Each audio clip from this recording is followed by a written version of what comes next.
باللہ من الشیطان الرجیم بسم اللہ الرحمن الرحیم۔ ناظرین السلام علیکم ورحمۃ اللہ وبرکاتہ۔ لان قرآن پاک چینل خوش آمدید کہتا ہوں۔ آج ہم انشاءاللہ یہ وظیفہ سیکھیں گے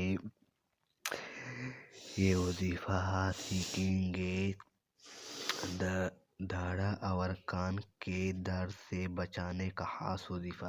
انشاءاللہ یہ خاص وظیفہ ہے، یہ عمل کرے۔ بسم اللہ الرحمن الرحیم۔ داڑھا اور کان کے درد سے بچنے کا خاص وظیفہ۔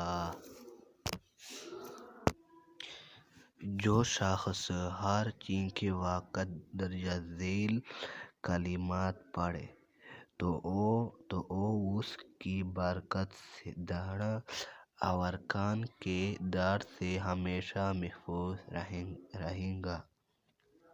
اور کلمات یہ ہے: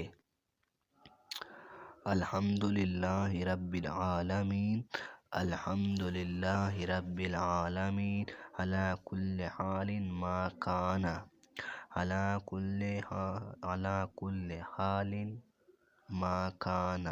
یہ آیت ہے۔ انشاءاللہ یہ آیت ہر چین کے وقت کے انشاءاللہ یہ آیت پڑھے، کان سے انشاءاللہ دور ہو جائے۔